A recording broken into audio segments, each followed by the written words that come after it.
Hi everybody, welcome to episode 1 of the Sportpsychsesh. This is a podcast about sports psychology from a couple University of Limerick PhD students in the Physical Education and Sports Sciences department. We're both interested in sports psychology, and we want to talk about sports psychology on this podcast in a bit more of an easy and digestible way, using the latest academic research to guide casual conversations that everybody can relate to. And for each podcast, we'll have a new guest coach, athlete, researcher, practitioner, and hopefully we'll talk about some cool stuff in a cool way. First, we'll give you a bit of a background about ourselves. So Owen. So my name is Owen McNeil. I am a sports psychology PhD candidate here in the University of Limerick. I did my undergraduate degree in Mary I in psychology, followed that up with an MSc in the University of Ulster Jordanstown in sports and exercise psychology.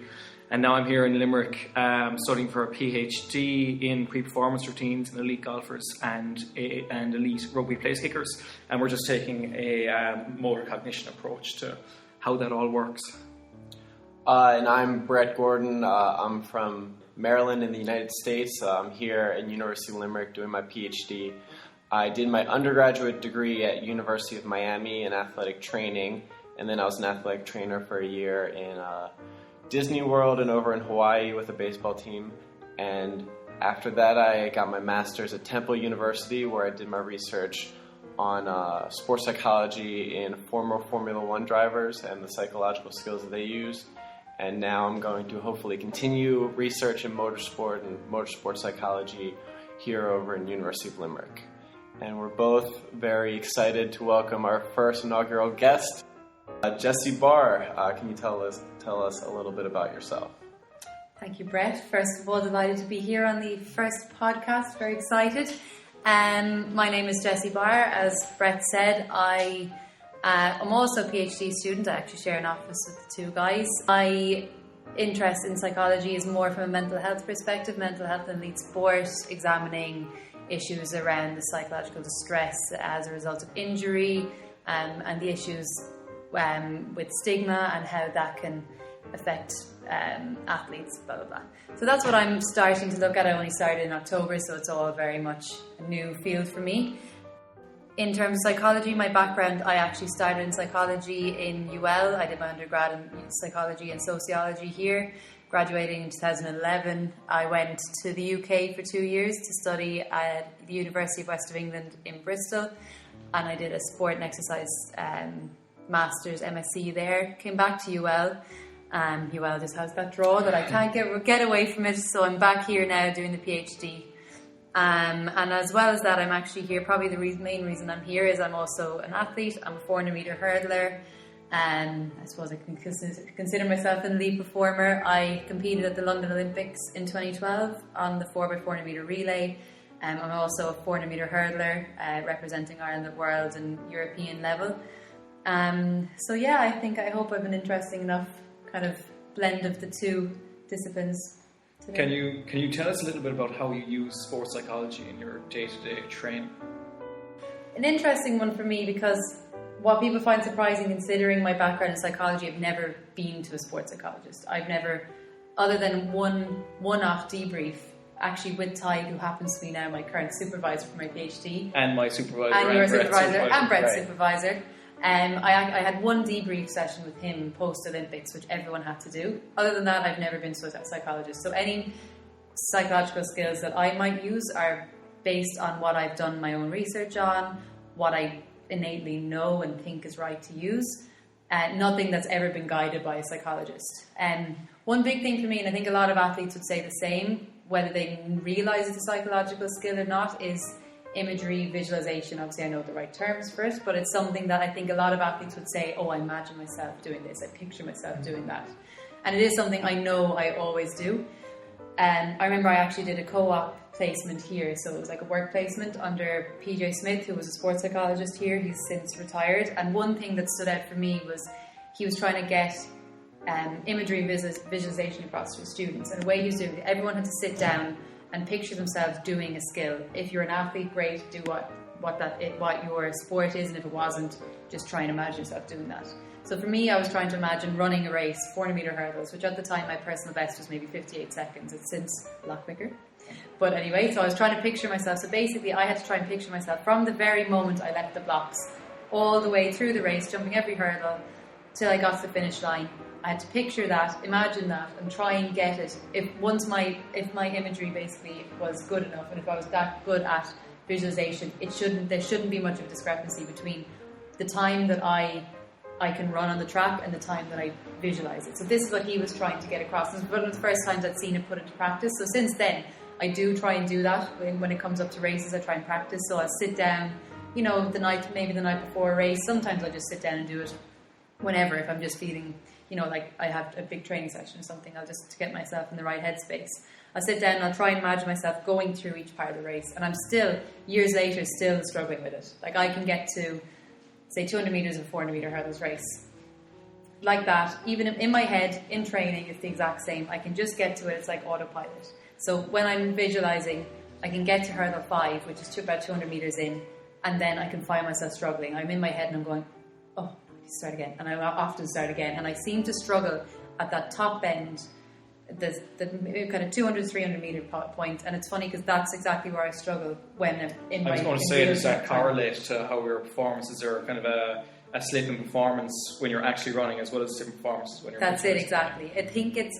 If you ask any 400 hurdler, that's a crucial time in the race, because it's a time when stride patterns tend to change around that top end. So for me, we train to hurdle 5 a lot, and I can do it on autopilot in real time when I'm actually running. It's autopilot. I don't even have to do much thinking. And then I'm coming to hurdle 6, hurdle 7, which is kind of around 250 metres into the race. That's when I'm starting to change stride patterns. I'm going to have to start putting more thinking in, and it's also the time when fatigue starts to set in. So it's often the time that my concentration can lapse more so from fatigue, and then there's a lot of things I have to think about at the same time, and it's where my race can kind of take a bit of a dip. And it's interesting that in terms of my visualization, that's where I struggle as well. I can always picture myself coming down the home straight really well. The first 200, it's that kind of 70 to 80 metres. And so that's one thing that really stands out for me. And I was talking to my brother, he's also a 400 metre hurdler, also an elite level athlete. And he does a lot of visualization now. Again, he's never been to sports psychologist, never done anything like that. But he wouldn't do any kind of practice like that. But on the day of a race, like, I'll do it as well. It's something that our coach has always suggested. So when you come to the venue, if you can at all, if it's the day before, the day of, whenever you can get a chance, go to the track. If you know what lane you're in, even better. Try and walk around the track, start from the start, and walk every bit of the track in that lane, just so you can get an idea of what's going to be in your kind of line of vision, what the track feels like, what the track looks like, what the colour is. So there's nothing new when you come to it, that you have that kind of like to have an image that when you are visualising when you're back in your hotel room, that you know what you're visualising, that it's not just you jumping hurdles, but yet you didn't picture that the stadium was going to be so close, if the track is red instead of blue. I think a number of the models in the literature, including stuff like the Petlep model, put real emphasis on that kind of being able to visualise your environment, especially, and how that can be helpful to athletes, especially if it's a new environment, if it's something that they're not used to, that can definitely be beneficial. Oh, definitely. I find that's beneficial, because I find it's so easy when you are running a race like that, when fatigue is setting in so massively, that concentration can lapse. And if you're prepared for everything in your head, and you have the kind of cognitive capacity that something is to go wrong, like say I'm just starting to a hurdle. If I'm already distracted by, oh my God, the crowd is so loud because they're really close to me, or I didn't think I was going to be, the bend is going to be so tight. If there's all those things going on and then something goes wrong with the race, there's just not the cognitive space to basically deal with it. So for me, it's just a case of being prepared. I'm prepared in everything else. I have my pre-performance routine and I have all those things sorted.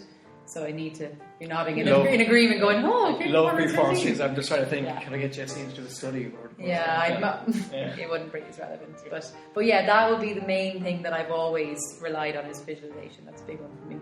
I think it's really interesting. Well, one of my favorite components about imagery is that it's imaginary, so you can imagine the situation going any different direction. Have you ever tried doing imagery where in that really difficult moment you just handle it really successfully? So it might be a way to boost your confidence, so it might happen more likely in real life.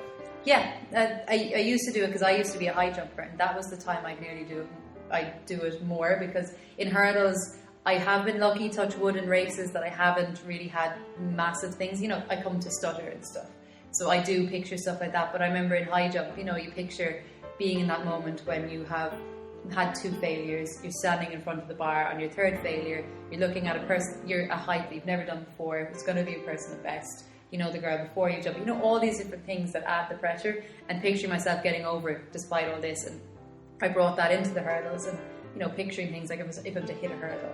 I've actually did hit a hurdle once in a race, and I bounced back really well from it, that I was able to use the momentum that I got from falling to nearly, like, I didn't hit the ground, so I was able to keep going. It's more so for me, it's experience. I find it hard to imagine doing something wrong in a race if it hasn't actually happened and putting it into practice. That's really interesting, because just from, we'll say, from a golfer's point of view, that you can imagine hitting a shot all you like, but if you've never hit that shot before, it's so unlikely that you're going to be able to pull it off in a kind of a pressurized environment. So I think it's really that's kind of an underrated aspect of how you can prepare your performance, especially in visualization, is that you need to know and really know that you have the, we'll say, athletic ability or whatever to achieve what you're visualizing. And it's a good point. Yeah. And obviously it's not something you can prepare in competition. Whatever happens in a race happens. But sometimes if it means that you have to structure training in a way that, you know, say some days where it's really windy and you think, oh, we won't do it today because, and you're like, well, the day of a race you could have a massive headwind. You have to deal with it. So you do what you can to prepare. Obviously you're not going to make yourself fall over a hurdle. You're not going to purposely hit a hurdle. But you know what it's like to hit a hurdle. And if you hit one and it's thinking, okay, well, I hit it and I still kept going, that's great. But yeah, I don't know if that answers your question in a very long way. And speaking of hitting a hurdle and recovering, I'd like to introduce the topic of this session, and it's resilience. And the article that I'll post on the blog, Sportpsychsesh.blogspot.ie, is a literature review of resilience. But I just wanted to talk about how resilience factors into your athletics, or maybe even your research, being a student. Certainly a difficult process as well, but your thoughts on resilience and its importance in sports psychology. I think it's something that's a little bit underrated, but it's massively important. I know for my own athletics it's huge.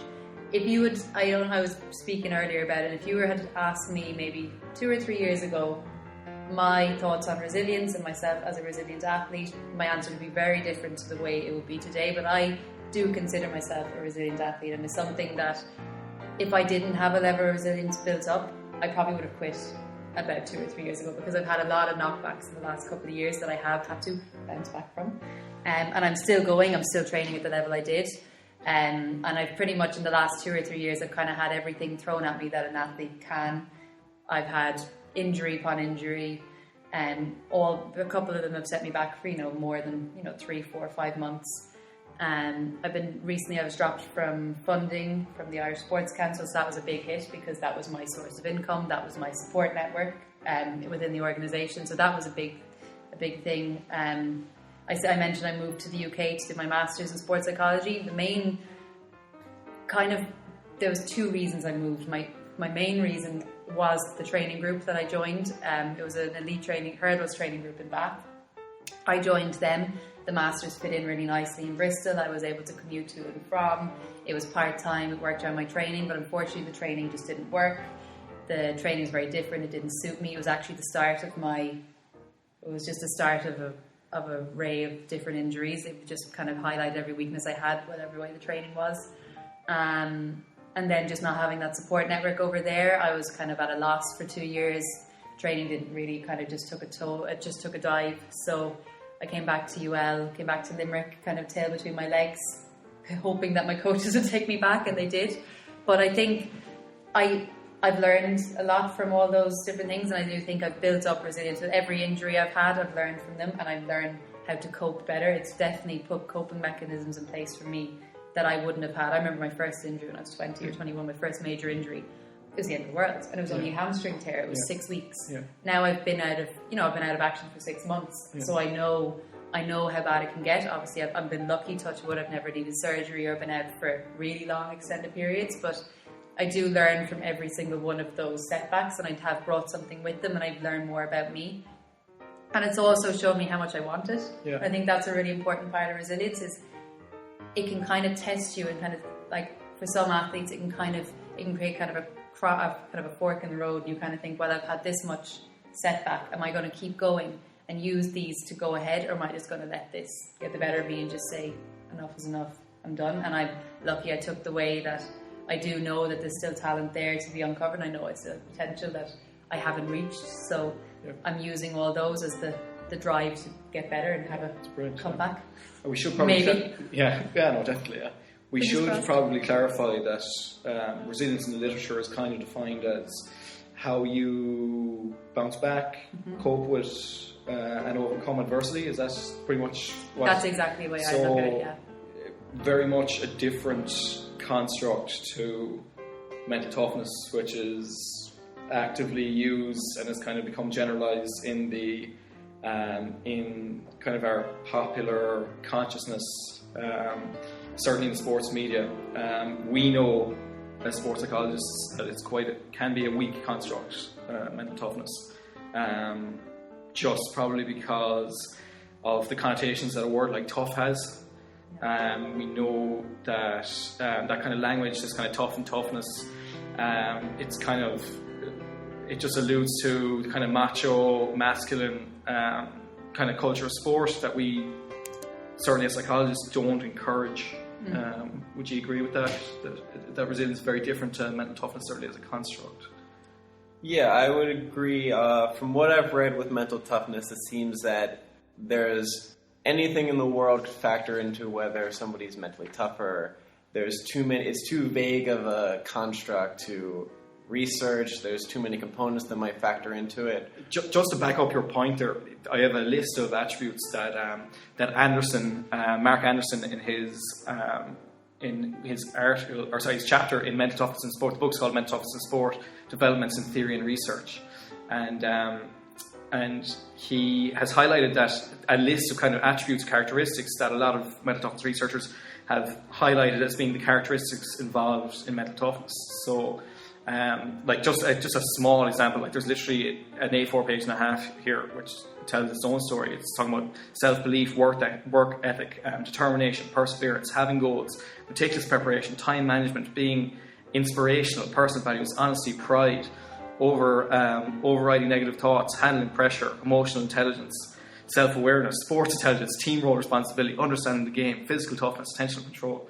Like there's literally 300 things here that can be associated with mental toughness, which makes it so we're unable to define it, first of all, which is the first issue. That means we're unable to kind of study it in a scientific way. Whereas with resilience is probably a much better construct in that it's easily definable, easily explained. It relates to a very specific aspect of sporting performance. Would you agree with that? That mental toughness, certainly as a construct, is more limited than resilience at the minute in literature? I think it's just flawed in general. I mean, I remember doing a bit of research myself, looking up mental toughness just for something that was actually separate to my own studies. And if you don't look in academic journals, if you just type in mental toughness articles into Google, all the ones that were coming up were men's fitness, men's health. Yeah. You know, all these different magazines, and they're like, so mental toughness, and it's this kind of glossy... It's a buzzword that's been absorbed by pop psychology. Completely, and not even psychology. This is just, you need to be better, you need to be mentally tough. Yeah. Just like, you need to want this more than you want to sleep, more, all these kind of... What's the opposite of mental toughness then? Like so if we take it from a scientific point of view, like mentally weak, so if you're not mentally tough, you're mentally weak. It's kind of what Well, what I take from it is, if you're not mentally tough, you're weak. Yeah. Simple as. And that's, I think, I don't know what other way. Right. And everything, it's very masculine, it's very masculine, very macho. Everything is always around men. Yeah. Men, you're tough, and you did this, and we're so strong. And it's that kind of mentality that comes with it it's archaic. That kind of mentality is archaic. Yeah. And if you take a look at people right after something traumatic or a bad moment, If they're resilient, it means they can respond well from that. But most people after a bad moment are in a state of weakness or, trying to recover. So if you ask them if they're mentally tough at that moment, they're not going to feel very mentally tough. And if they're not feeling mentally tough, they have the world's longest list of attributes that are supposedly good that they apparently don't have. Yeah. I think a lot of the mental toughness literature as well, or the way it's kind of defined, certainly in popular media and also a little bit in the academic literature, is that it's heavily associated with performance. So, but what if you have an athlete who fulfills all the criteria of what a mentally tough, in inverted commas, athlete should be, but that there's an athlete that's mentally tougher that beats them? So is the first athlete not mentally tough anymore? Are they mentally weak because they're not as mentally tough? It's just so hard to define. You can get into a rabbit hole really quickly, a spiral of who's mentally tough and who's not. Like another thing would be if you consider what we consider to be mentally tough, or what is considered to be mentally tough in the literature, the exact opposite of that, pretty much the exact opposite of that, would be somebody suffering from some sort of general depression disorder. We know of, well, we're starting to hear about, thankfully, a lot of elite athletes are starting to come out and talk about their own issues with depressive disorders. So are they not mentally tough in that they can deal with a major depression disorder or anxiety disorder and still perform through it? Like, that's... Right, they're very resilient. Yeah. You could argue that those athletes are mentally tough as well. I mean, okay, they've suffered a mental health issue, which is something that just happens. I mean, okay, I don't like to compare mental health with a physical injury, but if you're to strip it down to the absolute basics, a mental health issue is an injury to your mind. It's an injury to, and you don't say someone is in the peak physical condition and they get an injury. They're still, they could be the best athlete in the world. People get injuries, people get mental health issues. It doesn't make them any less tough. Exactly. It just means, this is just something that it just happens. There is no reason for it. It just happens. You can be the best prepared person and you can still get injured. It doesn't matter. And that's why resilience is such a better construct, that if we use it's just realistic. Yeah, absolutely, yeah. Whereas I think at its core, mental toughness is an unrealistic way of looking at that kind of performance. And it's amazing how quickly not only we'll say the mass media, but certainly some of the literature, how readily accepts fantasy, like the idea of a mentally tough athlete, like the idea of what it takes to be a mentally tough athlete. If you were to sit down and get a coach or athlete to define what's the best mentally, what the aspects that define a mentally tough athlete, I think every coach, it's absolute fantasy. I'd probably say every coach would say something different, because they kind of go, I don't really know.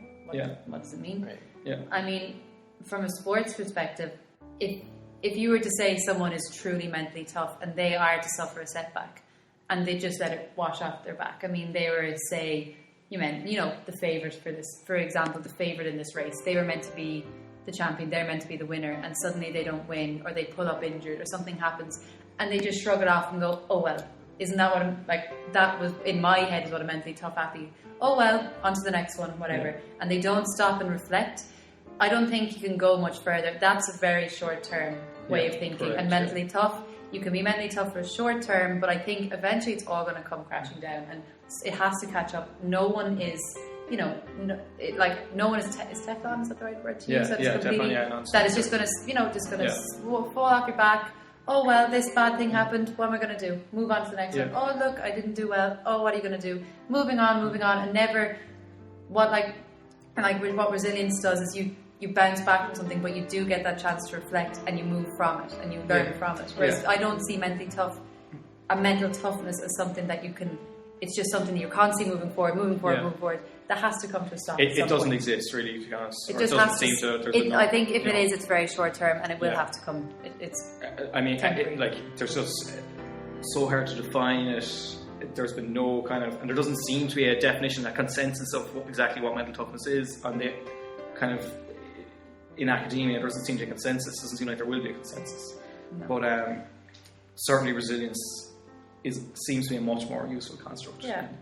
And going back to resilience, some recent studies have looked at team resilience and this group dynamic of this group being resilient as a unit. Track, aside from a relay, is mostly an individual kind of sport, but Is there any sort of team resilience maybe with your people you work with, coaches, that kind of thing? Yeah, well, it's funny you say that. I've done interviews recently, and this is the thing that comes up. It's an individual sport. Is it lonely? Do you have that? But my answer always is that we're all a team. Like, I train with a training group. We're a squad. They're kind of like a second family. I see them every day.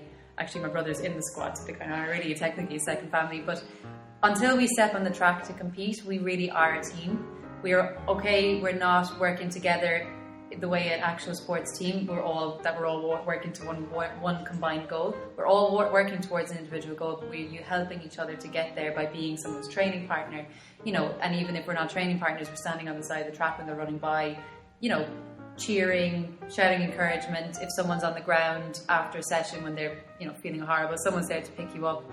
My coaches are brilliant. If I'd be lost without them. They offer encouragement, support. Like, we have that social support structure there that, I'm not training on my own, and I know I couldn't train on my own because I've grown up training with a group like that in a supportive environment.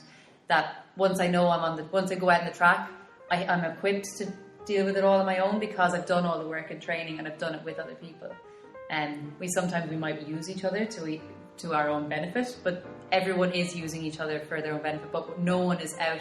We're kind of a friendly group because we're a very mixed ability group. There's people who are just looking to run a personal best for them, and then there's the whole way up the spectrum to people who are trying to qualify for an Olympic final. We have every level of ability, and I think that's really healthy because no one's competing against each other. Everyone is trying to has their own goal that they're working towards, but everyone's trying to help each other. And I think that social support is something I lacked when I was over in the UK, and I realised how important it is and how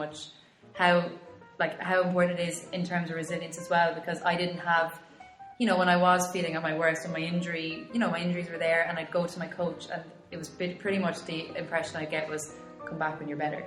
And that's really unhealthy, that if you don't have that support when you're at your worst, that how are you meant to learn from something when you don't have someone to support you through it? So I think, we're, in terms of resilience, I don't know, does that answer your question, but I think that is the way I feel about our group, that we're not individuals. We're a group of individuals as a team. No, it definitely answers my question. Fantastic. All right. On that note, I think we are hitting the end of our Sports Psych Sesh first episode. The inaugural episode. I'd like to thank Jessie for coming on. Welcome. Owen again, and I'm Brett, and we are going to post this probably all over Facebook, Twitter, and all that kind of stuff as well. And we'll also include links to the articles and to the book chapter that we reference in this. So if people want to... That'll all be found on Sportpsychsesh.blogspot.ie. Sesh is spelled S-E-S-H. Sportpsychsesh.blogspot.ie. And thanks for listening. Thank you. Thanks. Bye.